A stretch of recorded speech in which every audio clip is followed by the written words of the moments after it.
So here are all the January catalog games for PS Plus members. So what we've got is we've got God of War Ragnarok, which is a huge surprise, a PlayStation first party game in the catalog for this month is completely shocking. Then we've got Like a Dragon, The Man Who Erased His Name, which again, a very recent title, only around 2-ish years ago when it dropped. So it's again another very surprising one that we'd be getting it. Then we've got Atlas Fallen, which is one of those games where you see it for $50 and you go, I ain't picking that up, it's not worth it. But you see it for free on a subscription service and you go, well, why not? So it's definitely worth downloading.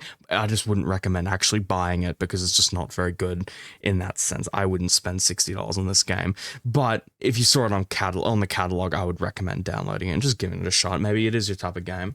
And then we've got Gundam Battle Alliance, which again, I've never heard of this one, but I've heard it's somewhat, from what I've seen on it. What I'd meant to say was I've never played it before. I have heard of it, but I don't really know too much about it. And then we've got onto the indies, Wild Hearts, which is another one I've never heard of. You're seeing it up on screen. We've got this one. I'm not even going to try to pronounce that name because I'm really bad at reading. Then we've got Orcs Must Die 3, which is, again, another one I've never heard of, but looks somewhat interesting. I don't know.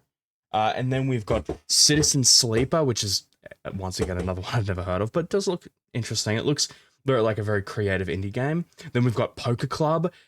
It's a poker game. Who fucking cares? I've never heard of it before, but, whatever. And then going on to the premium games or the classic games, we've got Indiana Jones and the Staff of Kings, which was a PS2 game released in 2009.